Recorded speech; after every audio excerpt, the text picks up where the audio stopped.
भारत के अंदर इस वक्त चाइना के फॉरेन मिनिस्टर वांग जी आए हुए हैं और बड़ी इंटरेस्टिंग बॉडी लैंग्वेज है और बड़े इंटरेस्टिंग अल्फाज हैं। आप सिर्फ अगर national security adviser Ajit Doval के अल्फाज सुन लें तो that is very much important words हैं। मिसाल के तौर पे डोवल साहब वांग जी को कह रहे हैं there is a new energy, new momentum in ties. ये किसको कह रहे हैं?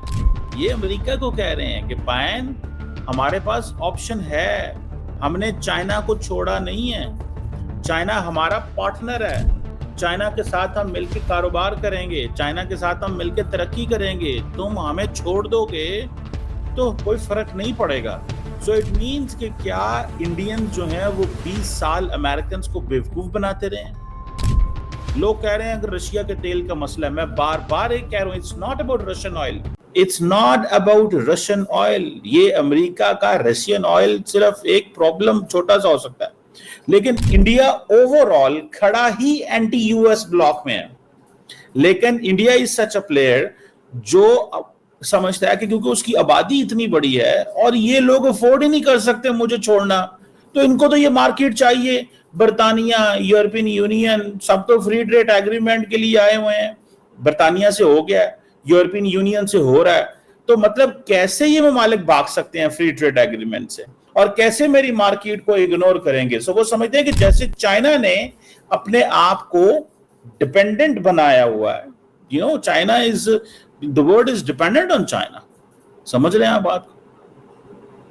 तो वो कह रहे हैं कि अब तो नहीं। सो ये जो डोवल साहब जब बोलते हैं तो इट मींस कि नरेंद्र मोदी बोल रहा है, और मोदी साहब पे ये भी तनकीद है बाय द वे। इस वक्त इंडिया के जितने लोग हैं वो एक बड़ी तनकीद नरेंद्र मोदी पे ये कर रहे हैं कि भाई साहब आपने टेक्नोक्रेट्स के हाथ में हुकूमत दे दी है। So it's Doval and Jaishankar. Jaishankar तो जबरदस्ती के सियासतदान बने हैं ना, उनका तो सियासत से कोई लेना देना नहीं है ना। वो अपनी कॉन्स्टिट्यूंसी में जाएंगे कभी, ना वो कोई बैठेंगे, ना उनका वो सिलसिला है, ना एनएस डोवल का कुछ है। तो वो तो बाबू है, बंद कमरों में बैठ के फैसले करते हैं। सो इंडिया की 1.4 बिलियन की जो पॉपुलेशन है उसको दो बाबू चलाते हैं, ये समझ आना चाहिए। उसका जो स्टेट का जो आउटलुक है दैट वो इंडियन पार्लियामेंट जो है वो किस हद तक अपना रोल प्ले करती है, क्योंकि दोनों के दोनों बंदे जो सिस्टम चलाते हैं इंडिया के अंदर, they are not elected people. अपना राजनाथ सिंह इलेक्टेड है, लेकिन आप डिसीजन मेकिंग में देख लें उनका किस तरह का होगा। वो इंटरनेशनल डिसीजन मेकिंग में कोई लंबा चौड़ा उनका कोई किरदार उस तरह नहीं होता होगा, पर डिफेंस मिनिस्ट्री की हद तक। अब 75 साल हो गए हैं, डोवल साहब कहते हैं जनाब 75 साल हो गए हमारे ताल्लुकात को, और ये बहुत जबरदस्त ताल्लुकात हैं, ये बहुत ही अच्छे जो हमारा रिलेशन है जो चल पड़ा है और कमाल की चीज है। ठीक है जी। और उन्होंने कहा है कि जो पीएम मोदी जो है वो चाइना जाएंगे एससीओ समिट के लिए, थोड़ी देर के बाद ही जाएंगे, और आप देखिएगा कि हम जो है वो चाइना के साथ एक नया ताल्लुकात को इस्तवार करना चाहते हैं, नए ताल्लुकात बनाना चाहते हैं, और हमारी बॉर्डर टॉक्स जो है वो कामयाब होने वाली हैं। So one must understand this. और साथ में उन्होंने ये भी कह दिया, उन्होंने कहा भाईजान अब ये नया एनवायरनमेंट होगा, न्यू एनवायरनमेंट। अब चाइनीज जो है, चाइनीज को तो मिल गया जो चाहते थे, वो चाहते थे चाइनीज को मिल गया। ठीक है, चाइनीज चाहते थे कि इंडिया अमेरिका से दूर हो जाए, इंडिया हो गया। चाइनीज चाहते थे कि अमेरिकन इंडिया से दूर हों और इंडिया अमेरिका से दूर हो, वो हो गए हैं।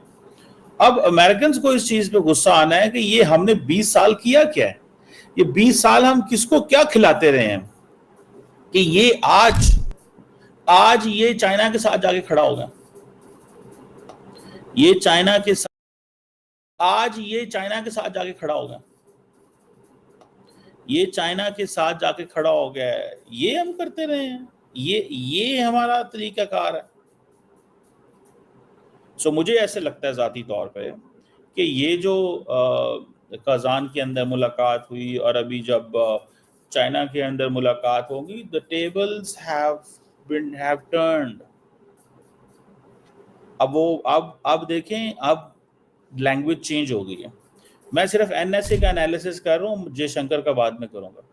सो उन्होंने कहा कि ये जो पीस है, ट्रंक्विलिटी है बॉर्डर के ऊपर, बड़े जबरदस्त हालात हैं। हमारा जो सारे का सारा जो रिलेशन है that is an upward trend. भाई इंडिया चाइनीज ने माहौल बनाया है वो अपवर्ड ट्रेंड का। वो क्यों बोला? चाइनीज ने क्यों माहौल बनाया? क्योंकि उनको पता था, दे न्यू दिस, कि हमें इंडिया को अपनी तरफ खींचना है। India is not weaponizing Quad. India is basically a problem in weaponizing Quad. America की जो इंडो पैसिफिक स्ट्रैटेजी थी उसमें India is not a supporter of America. India is, अब क्वाड खत्म होगा या क्वाड स्लो हो जाएगा, I2U2 चलेगा ही नहीं। सुन लें दरअसल, I2U2 चलेगा नहीं। इसमें पाकिस्तान के लिए भी अपॉर्चुनिटी है बाय द वे, कि कैन चाइना कन्विंस इंडिया कि पाकिस्तान के साथ बैठ के मसले हल करो। Can China? इसके ऊपर मैं बड़ी वैसे क्रिटिकल बात कर सकता हूं कि चाइना क्या चाहता है। मेरा ख्याल है चाइना भी वही चाहेगा भारत और पाकिस्तान के बीच में जो अमेरिका चाहता है। ये चीज याद रखिएगा। चाइना हमारा दोस्त है, but China would not like कि पाकिस्तान और भारत के मामला बहुत ज़बरदस्त गुड्डी गुड्डी हो जाए सारा कुछ। वेपन्स कहाँ पे चलेंगे, एमुनेशन कहाँ पे जाएगा, एक्सपोर्ट कहाँ जाएगी। So they want to keep things the way they are. नमस्कार दोस्तों, जय हिंद। दोस्तों, चाइना के फॉरेन मिनिस्टर वांग यी इस समय भारत की यात्रा पर हैं और भारत के जितनी भी टॉप लीडरशिप है वो उनके साथ बॉर्डर इश्यूज, ट्रेड और रेयर अर्थ मिनरल्स प्लस हमारे एग्रीकल्चर सेक्टर के लिए जो क्रिटिकल मिनरल्स वहाँ से आते हैं जैसे कि यूरिया, इन सब को लेकर भारत सरकार उनके साथ बात कर रही है।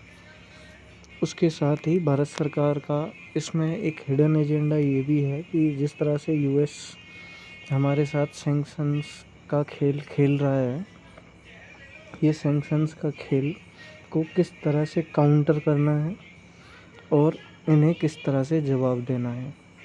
अब भारत के साथ जो चाइना के ये रिश्तों में गर्मजोशी आई है, इसी तरह चाइना के जो फॉरेन मिनिस्टर हैं उन्होंने भी कहा है कि जो पिछले कुछ सालों में भारत चाइना के बीच हुआ वो नहीं होना चाहिए था, बहुत दुखद था।